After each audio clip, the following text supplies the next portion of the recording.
get this going. What were you going to say? Oh, I was just going to let you know the game was starting. Oh, and then, yeah. But right off the bat, Karthus and Cassiopeia. Cassiopeia, definitely Mono's bread and butter.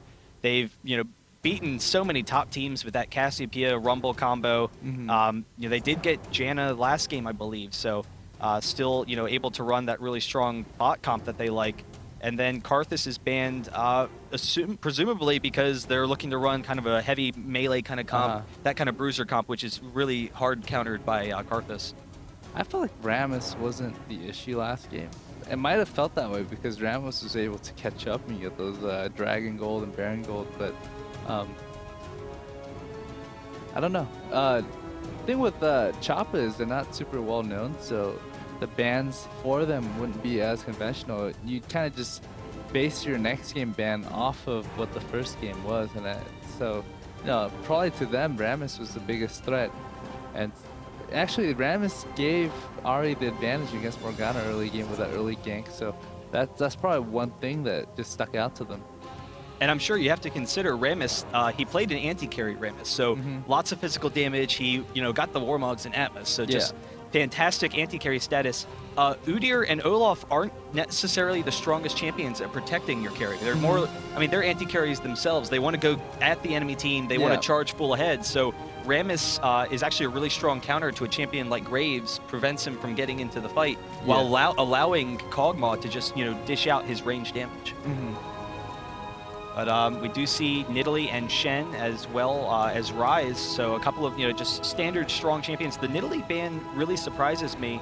Do you expect that any of the players from Choppa really prefer Nidalee, or they're well, actually I got his most played is Nidalee, I believe, and if you give a Nidalee player Nidalee, it can get really annoying, as in he's going to go tank Nidalee, push top all day, and I don't think that's something Mono wants to deal with.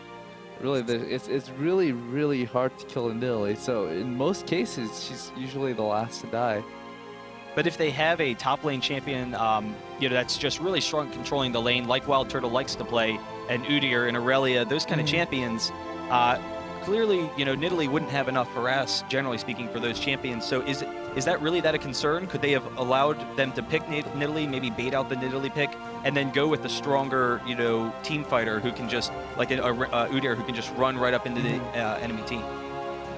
Or is Nidalee just that disruptive? Like the way I got A plays is he plays Nidalee against everything, so he's got a really good idea on how to lane against each champion, and it's basically his bread and butter champion. And a lot of times people just, even if it's a counter champion, they don't want to give someone that's comfortable with a champion the champion they're so used to playing. Well, it definitely makes sense, and we are seeing Kog'Maw for Mono, so that will give them that late game advantage. They do like running kind of heavier tank teams. They were running a lot of ability power, heavy AP teams. The AP top with Rumble, the AP mid, of course. So, with Nunu bottom, Nunu Kog is a really strong bottom lane. Who would you think that Choppa is going to send with Janna to kind of work against that lane? Because Janna, definitely one of the stronger harass champions. Let me see what's open. Maybe like a Sivir or Ezreal, actually. Ezreal. Oh, it's too late. Janna Ezreal's not too bad either. You get that shield on Ezreal and he can just, just phase shift Q onto somebody and just do a lot of poke that way. I think with the right click phase shift Q, you can do about 350 damage in literally 1 second. So, you get a couple of those combos off and you can start shoving people out of lane. And I guess the benefit is, Nunu's strength as a champion. Not only is he going to have that blood boil for Kog'Maw, so his Kog gets farmed, he's going to be incredibly strong late. But Nunu's Snowball is an effective anti-carry ability. But because Ezreal is based more on abilities than some other auto attack champions, he can still get off those Qs, still be effective with damage, even if he's snowballed to the face. So I think their reasoning between picking Ezreal versus say like a Bane or Tristana would be, you really don't want to have that Nunu in there just throwing snowballs at their faces and just cutting their damage by, say, half or something. And, that was a really, really good insight into picking Ezreal, the reason why they pick Ezreal. They're not going to be able to stop him from dishing out damage from in the back just because, Ezreal is a champion that's further in the back. So I'm actually not sure who this Evelyn pick is going to be. I'm guessing it's a placeholder, but we are seeing an incredibly tanky comp so far. It's actually Orianna, so Hmm. you know, a heavy tank team, Orianna to combo with Nunu. They'll have lots of AoE, lots of great control for keeping them off of Kog'Maw. So I mean, it's all going to come down to how formed Kog can get to just kind of take over these games as it goes along. Orianna Malphite actually. Oh, cool. So that we saw that Aurelia pick, and Aurelia is definitely a really strong top lane. I was actually wondering, because if we're going to see an Udyr top, you know, I don't know, because Maokai is going to be in the jungle, if Malphite would be strong enough, because it is going to be a physical damage team, Janna, Udyr, Ezreal, and Malphite does do pretty well with that. But is that just going to be too hard of a lane for Malphite versus Udyr, or is that going to be okay? I feel like Malphite's not going to be able to beat Udyr because every time he wants to throw his Q, Udyr can just hit W, and you know that's going to block all the damage. And if Udyr wants to go up to ground slam him to do some extra damage, Udyr is going to actually be able to dish out a lot of magical damage from Tiger Stance. So I don't know how I feel about that. It seems like a lot of it's going to come down to whether or not they can get, you know, far enough into the game for Kog to take effect. You know, we have some decent gap closing capabilities, but really the wall from Mono should be enough to keep them away. Ahri is definitely going to be extremely aggressive early, so that'll be interesting to see whether or not they can take early control. You know, with Udyr, who should be able to win top lane. And actually, it is going to be an Olaf top, so Olaf's true damage definitely does very well against Udyr. But I don't know. I'd be kind of curious to see. Do you think that Olaf beats Udyr in top lane, or is it just generally a really even lane? Or does Udyr still win? They both have a lot of sustain if you think about it, right? Yeah. Olaf is going to have a lot of healing if he puts a lot of points into W. If he wants to do damage, he's going to have to put points into either Undertow or his true damage, you know, the axes or a true damage that hits himself. So I definitely see Olaf losing a little bit early game, but if he can get levels, the thing with Olaf is he doesn't need damage items, he just needs health and just tank items, and he scales off of levels. So if he can get high enough level without giving up the advantage to Udyr, he should be able to 1v1 Udyr about 12 minutes into the game. So Maokai, you know, definitely a really aggressive early ganker. We'll have that anti-AoE for the team fights, but do you expect we'll see Maokai aggressively pursuing top lane to kind of throw Olaf behind, you know, with how strong Udyr is going to be in lane? If the gank's going to happen early, it's going to happen within, say, 5-6 minutes. He's probably going to be looking for ganks mid mostly because Ahri's got the high burst potential. Just because, you know, you want a gank where the conversion rate's the highest, and mid for Choppa is the highest. And so you're going to see a lot of pressure mid. I think one of the reasons why Orianna was picked is just because she has so much defense. You know, you put that ball on yourself, it's going to shield you for some damage, and it's going to give you MR and armor. So it's going to mitigate a lot of that damage that's going to be bursted on her. And it was interesting. I looked at some of the runes coming into this game, and we did see that Olaf, he did take a lot of armor. He started off with 20 armor along with 15 attack damage. So, you know, that'll definitely help him in the lane. You know, some standard support masteries from both Nunu and Janna. Some gold pretends there. So, lots of armor on Nunu since, you know, he is going up against Janna and Ezreal. They're going to have lots of early physical damage. Yeah, I think it's very standard to just go run gold per 5, gold per 10 quints on, say, support. And then, you know, I see a lot of people stack not just red, but yellow armor as well, and just mitigate a lot of that damage. And Maokai is going to be coming down for his blue buff, so, you know, just going to be doing a general standard jungle here, and maybe, you know, harassing mid early. We'll see that Twisted Advance will definitely set up the nice Ahri charm, like you had said. I don't know, do you think that maybe they'll early in the game try and put any pressure on Nintendo in the jungle just because he can't really come out and gank until level 6, or will they just, you know, let him sit back since he's generally pretty safe and fast jungler on Malphite, and I don't know, just try and take advantage before he can get out there? Like, one thing is people don't realize Malphite's a very, very fast jungler. He's not a good fighter in the jungle. He has to give up most stuff. but he's got that Q for poke harass if he does bump into anybody. And Maokai in general is not a good counter jungler, so you're going to see just a lot of passive farming in the jungle. And most of it's going to be Maokai ganking and Malphite farming for the most part. But when Malphite does hit level 6, you can start seeing him like run around trying to flash ult people. And we will probably see some early harass from Mashmi. You know, Ezreal definitely, you know, just a really strong harass champion. Kog should be okay staying behind the creeps, and then Nunu will be able to keep him, you know, around. We'll throw off some good harass to Ezreal. So I guess, you know, for the most part, we'll see a pretty passive game until we start seeing some maybe aggression from Maokai. But depending on how the early game goes, what do you expect that we'll see, you know, coming around the 10-minute mark? Do you think that Udyr will maybe go bottom and they'll pressure, you know, an early dragon with their advantages, or what might we, you know, see, or is it just too early? Depending on how much Udyr is winning and just the position overall, and what item he goes. If he goes Wriggles, then definitely he's gonna want to come down and do some dragoning. But I'm surprised he's actually losing this. You know, I'm not sure why he's not pushing more, because what you want to do as Udyr is just push a lot, especially if there's not a lot of pressure from the jungle. What he can do is he can just keep on just keep on hitting the creeps with turtle stance and just heal up and Tiger Olaf whenever he can. We do have the twisted advance from Maokai. He's going to knock him back, and then Udyr is going to come in with the Tiger stance. We did have the ghost from Wild Turtle, so he's going to get out of there. That wasn't too bad, but I felt like it could have been well timed, because Maokai actually twisted advance as Udyr is running up. So just a little off coordination, because if Udyr was ready, he actually could have gotten like 1 or 2 Tiger stance, and that would have hurt Olaf quite a bit. Oh, but we have Ezreal jumping onto Kog here. There's an ignite, and then the heal is going to get him out. The exhaust perfectly timed. He's going to be getting out of there, but Nunu taking some damage as well as Kog, so Ezreal's going to take an early advantage in this lane as well.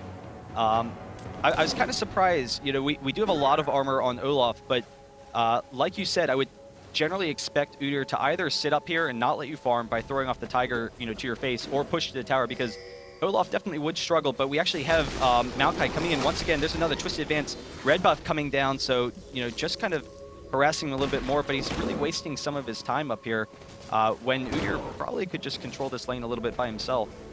Well, that pressure is probably pretty good for Udyr, because what's going to happen is it completely denied Olaf from farming. Olaf's only way to farm earlier was to throw his axes, and he actually burnt down to 1/4 mana. So at that point, he didn't really have any mana left to go farm. And if he wanted to farm, he was opening himself up to a gank. So with the lanes pushing like that, I feel like Olaf was losing more from not farming than Maokai was losing from just camping top. So the exchange right there, I felt like it was actually more beneficial for Choppa.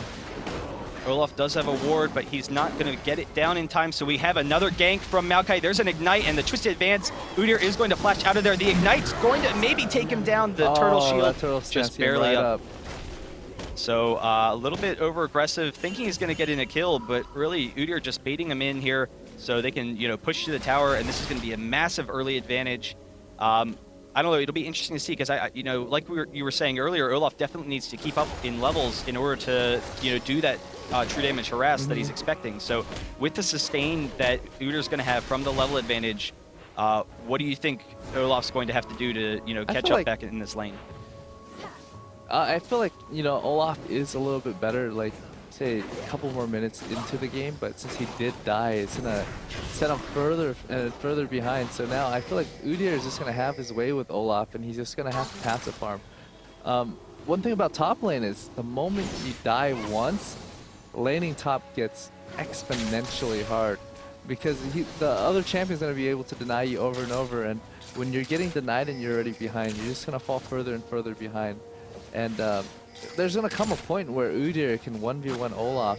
Olaf is only stronger than Udyr for like a window of time. And I feel like, you know, late game, Udyr's going to win every time. So Udyr's just got basically a little leg up on getting to that point where he's going to be unkillable by Olaf, because, you know, that turtle shell is going to come up much faster than that true damage. And the turtle shell is going to block damage and heal him while the true damage, even though it does damage to Udyr, you know, even though it does damage to Udyr, it also does damage to himself. So in the long run, I feel like Udyr is gonna win the exchange. And we do see Ezreal throwing off some good damage down here, doing really well against Cog bottom, and we see actually a longsword. So do you expect that's going to turn into a Wriggles? And if so, will that, provide a little bit too much of a leg up over Cog early in the phase? Wriggles is actually not a bad item right now because with Wriggles, easy can do Dragon really quick, lots of lane sustain. Just the Dragon control is really strong. At this point, it can turn into quite a few things though. It can still turn into that phage that he needs. But even though sometimes you see that, Sheen a little bit earlier, so, there is a good chance it is turning into the Wriggles. Okay, well, we'll have to see. In the meantime, top, Olaf's definitely doing really well, and we actually see Igata just throwing off the turtle a little bit too late, so he's taking a lot of damage. Pretty good for mana, though, so he should be fine. Of course, he'll be able to heal up right up against this tower. But Orianna's actually coming up, and they might have enough damage. We actually have the Udyr, and there's the ultimate on top of Wild Turtle here. He's chasing him down. There's the Ignite, and actually he's just going to barely get out of there. So an effective gank from Paradoxical, able to pick up the kill top, and Wild Turtle definitely taking back control of this lane a lot faster than I expected. So they are going to push this lane, deny that experience from Udyr. And that should be a pretty tough lane now, though Udyr does have a Wriggles, so, with the Wriggles, Udyr can maintain that sustain pretty easily. I felt like he should have done better against Udyr. I wasn't looking at his items, so I wasn't sure if he was losing lane because he didn't go back and buy or not. I was almost certain he did, but... He did buy. He did buy. I was wondering why he was getting pushed back by Olaf, If you time that double edge that he was doing, the damage to himself and to the enemy, he should be able to mitigate a good portion of that and then just life bleach off creeps right after.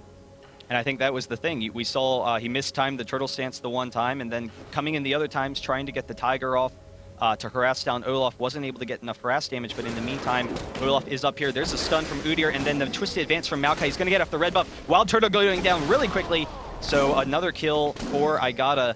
And that'll help take back some of that lane control up top. And now with the Wriggles, he definitely has that sustain advantage. Though Udyr will have his own Wriggles probably soon. We actually have some good harass from Ari onto Orianna here. And actually diving after, there's the Ignite. One more, tick advantage. Probably would have done it if she could have gotten up her true shot once again.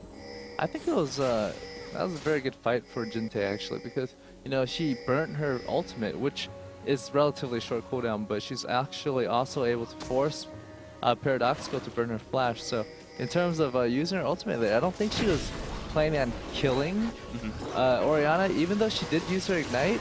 It was more of, all right, I'm going to just try and chip her, and I might be able to get her the next time around. And Nothing Real was able to pick up their red buffs, so definitely pretty strong in this lane. But we do see everyone coming down for Choppa and Dakar. Here's Udyr coming down right around that 10-minute mark and going for this early dragon, so that'll definitely give them a nice little gold advantage. Maybe getting some harass here from Nothing Real. Doesn't want to risk the twisted advance from Maokai, but free dragon, so a 2k gold advantage early on. And a lot of it has to do with, the early game presence and then also good ward coverage. So we have the pink ward here. Good coverage. Maokai already with an Oracles to try and take that map control. If you look at the coverage on map, Choppa definitely has the advantage on that. They have 3 wards down. 1, 2... most of the ward coverage would be like top and mid. And so bottom lane, you usually want really, really good ward coverage bottom lane because that's where the global objective happens. Dragon. And so just having that Oracles, having that ward down bottom allowed Choppa to get in better position for Dragon. We do have Maokai coming up top, but Olaf's going to get out of there. But clearing this ward now is going to allow him to gank once again, continue that pressure up top. So we'll see. And, Mouthbite definitely hasn't really been able to get that involved in the game so far. Going to try and get an engage here. Not going to do it. Seeing if he can get, in on Jinte. I would think maybe if he came in from a little bit deeper, but I don't know. It's going to be tough. I mean, they do have pretty defensive lanes and not a lot of kill potential for Maokai unless they can engage on Ahri, of course. Malphite in general, I feel, was a really risky pick this game because, you're laning against Ahri, and it's really, from my experience, it's very, very, very hard to land your ultimate on Ahri. And so what he needs to happen is he needs Orianna to land her ultimate first.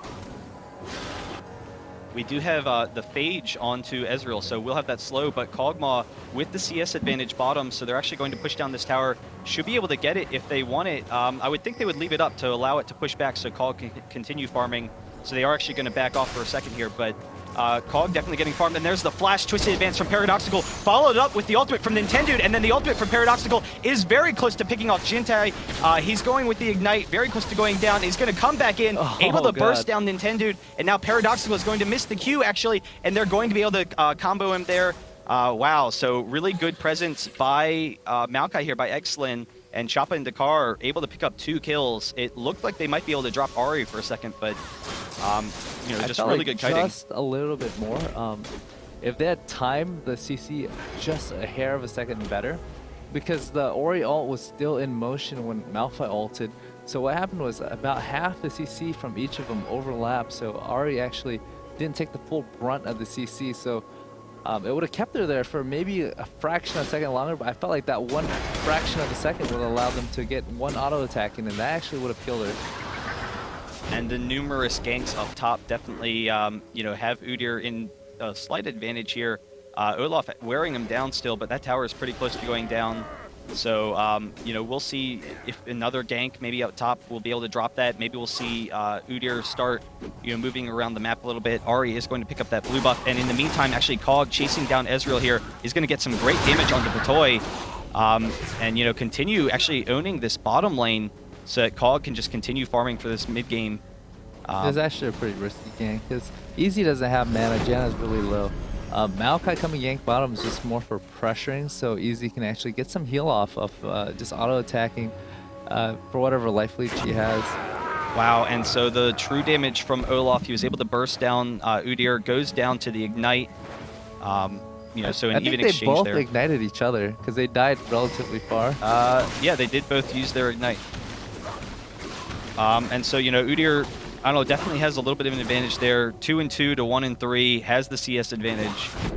We'll see, you know, how Olaf farms. Definitely is a little bit stronger as the game progresses, but Udyr, you know, will be a pretty strong carry. I think they'll be able to keep him off of Kog'Maw in these mid-game team fights. But I mean, what are your thoughts coming into, you know, pushing down objectives and stuff? We do have Choppa with a slight advantage, but with how, you know, strong Kog is going to be, how are they going to engage on him? Or is just the AoE and everything going to be able to keep Kog safe? If you look at the items that Udyr is buying, normally you would think, why is he going that armor piece, right? It doesn't really help against Olaf, so I feel like Udyr is already building to counter Kog'Maw. So if that turns into, say, a Randuin's or potentially a Frozen Heart, I feel like he can get tanky enough to hold off Kog'Maw. And then the rest of his team can actually CC everybody else.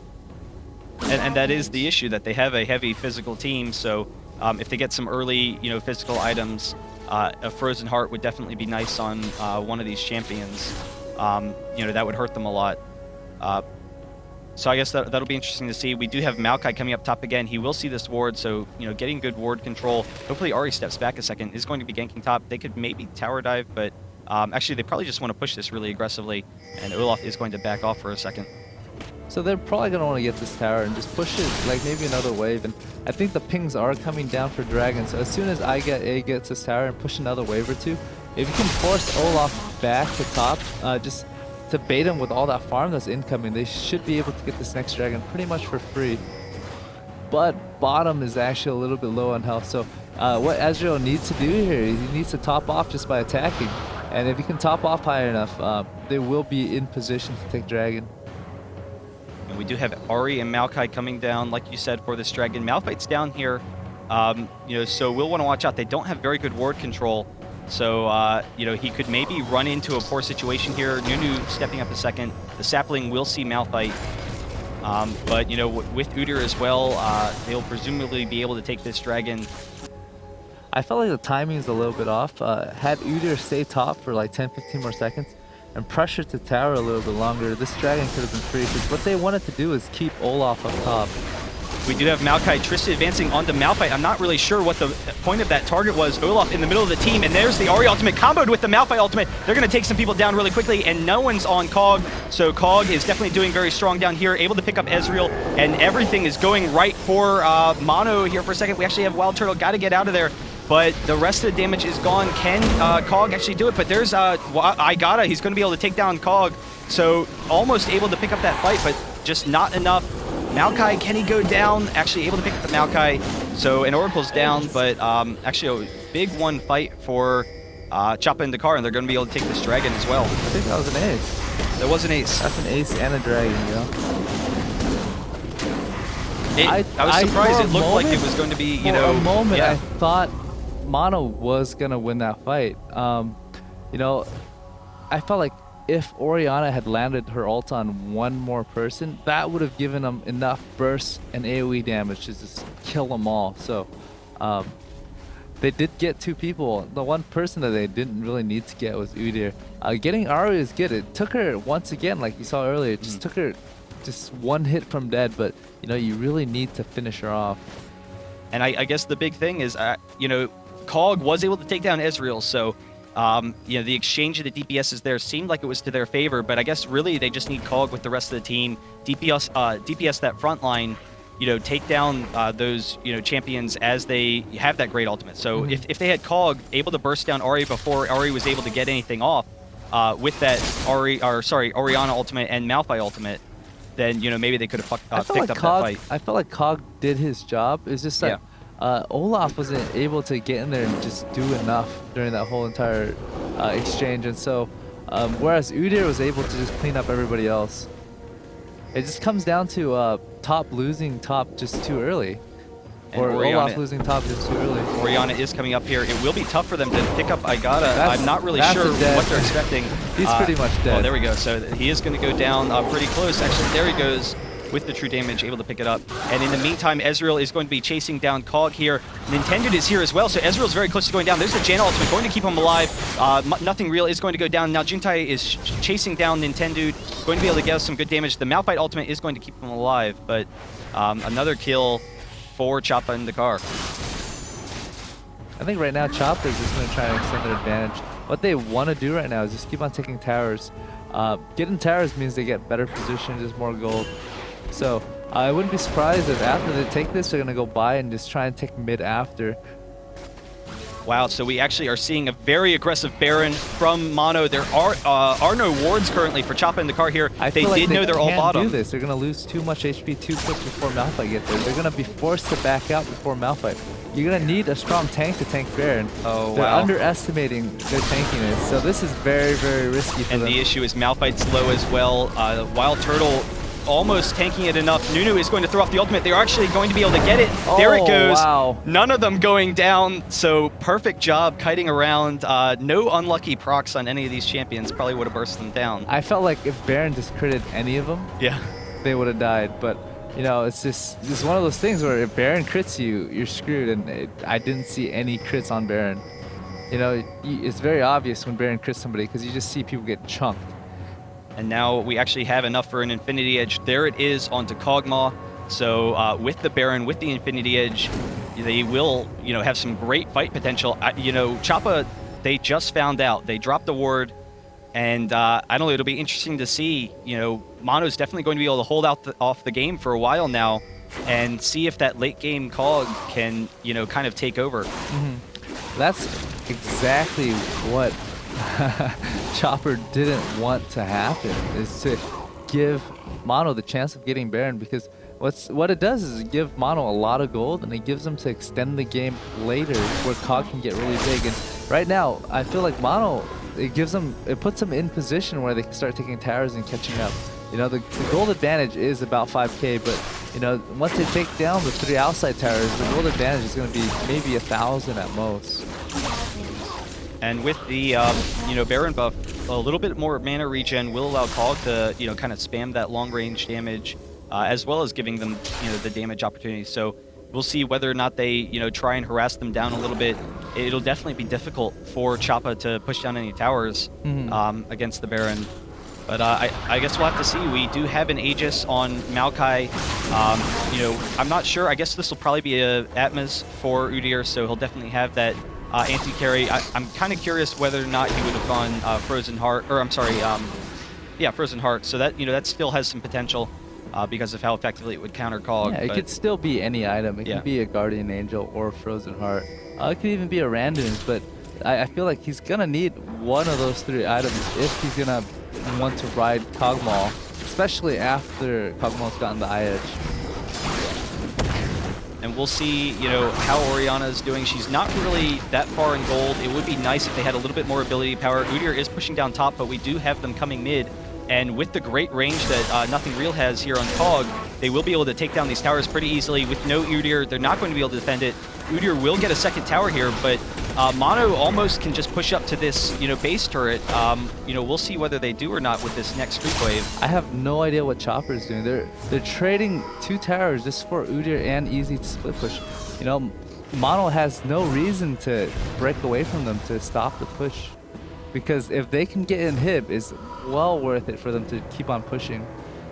And so here they are. They are going to be able to drop down this tower really quickly. Choppa shouldn't be able to engage here, so that huge tower advantage will be nice. Maokai coming in on his own. He's going to drop pretty quickly to that damage. Ari's jumping in as well. Nunu going down pretty quickly. There's the Malphite ultimate.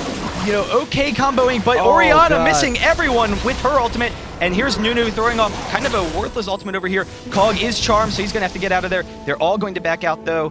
So none of them going down. Really fortunate there. They are able to get the tower, though. I did feel like they could have won that fight, though. It's just a little lack of coordination. I'm surprised they didn't pick up any kills. Because what happened was Orianna was relying on Malphite to land his ulti. So since Malphite did ulti as He went out of range.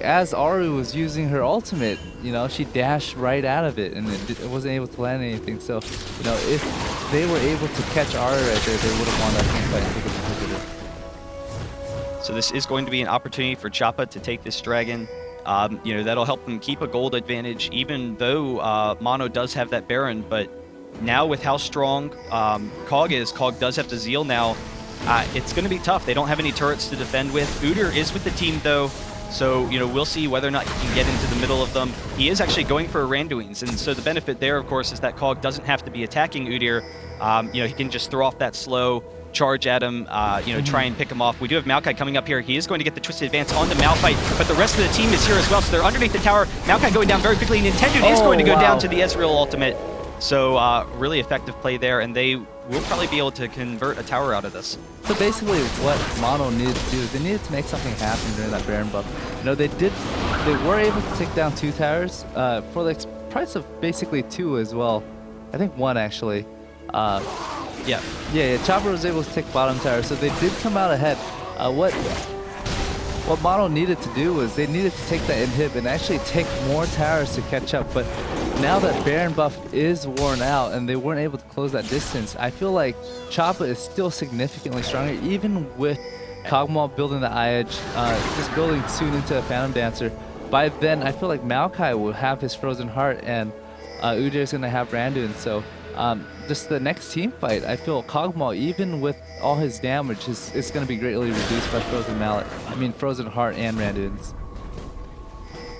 Yeah, it's definitely going to be tough, and you know, we do have some nice magic damage coming out from Orianna. They were able to, Choppa was able to steal the blue, but now Orianna is going to come over here and take their blue.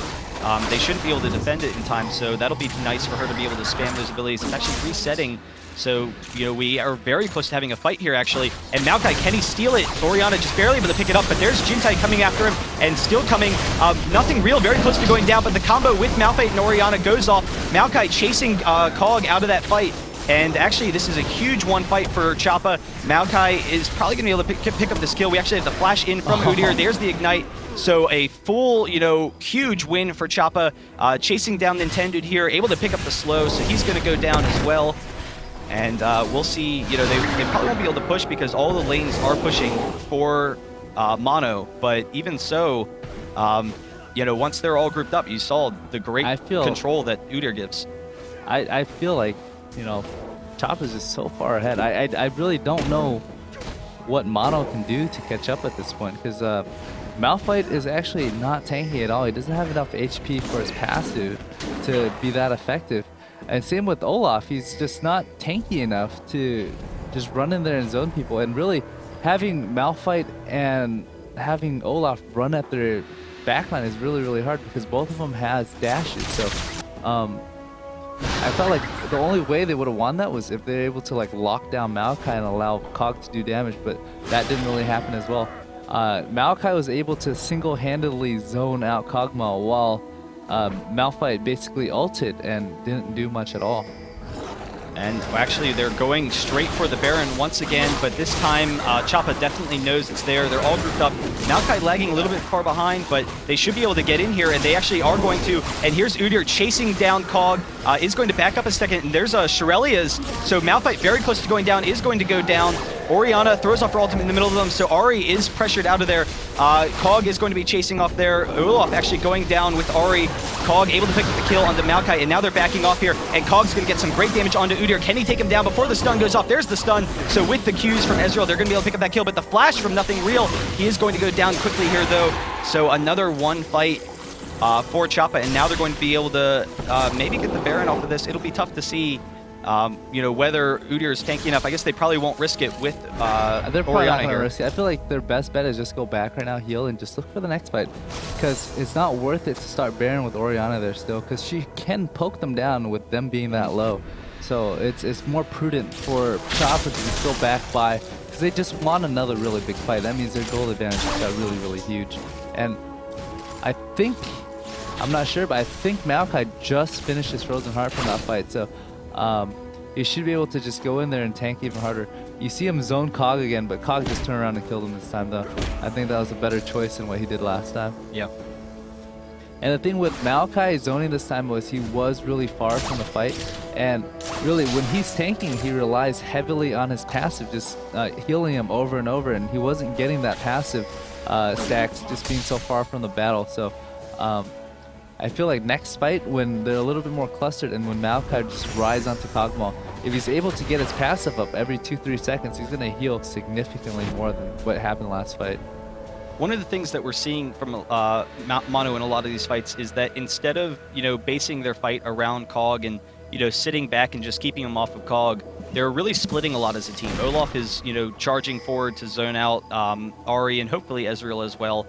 And then, you know, the Malphite and Orianna ults are very, you know, far up to the front. Do you think they maybe need to be a little bit more patient, sit back with Cog, allow him to get some range damage, and then just give him the capability of kiting and, you know, dealing damage while they all kind of sit up front and tank for him? Ideally, they want to protect Cog, but what happened that last fight was they started Baron and Choppa was closing in on them. So that prompted Malphite to just catch him as they're moving forward. You know, that was his best chance of really good ulting. He hit multiple people, but the thing was is his team was already backing out, so it was a little bit of miscommunication. Had Orianna been there and just followed up with a really, really well-placed ultimate, they would have been able to maybe take out 1 or 2 people. But it was more of, oh, we started Baron, we're kind of low. It's better for us to just back out, but Nintendo engaged during that time, so the fight was forced. We did have a Shirelia's going off, and Maokai's coming in, so we have a lot of mono going down pretty quickly. There it is, comboed right in front of Nothing Real, and he's going to get some good damage off. We do have Olaf going down, but Udyr is very close to going down. Nothing Real taking a little bit too much damage, and now Ezreal's chasing him down, so they were able to successfully bait the Baron and then pick up the kills. Not going to be able to grab the ace.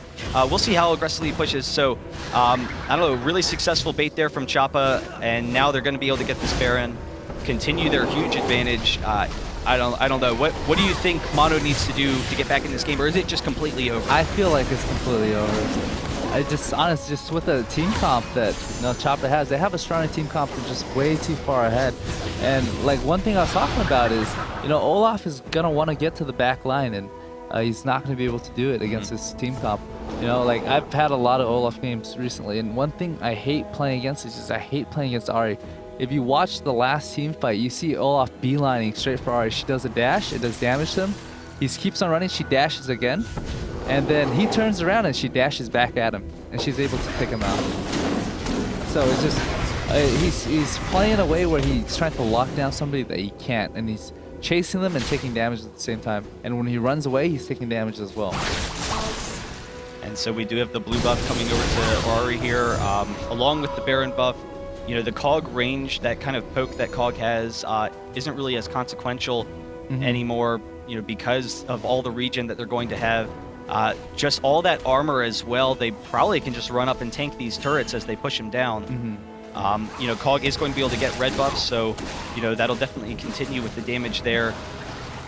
you know, I guess we'll just have to see whether or not they can, you know, take him down fast enough. The key will be, you know, taking down that front line quickly so that Cog can, you know, start taking down the back, start, you know, getting on champions like Ezreal and Nari. But Maokai and Udyr are just too tanky.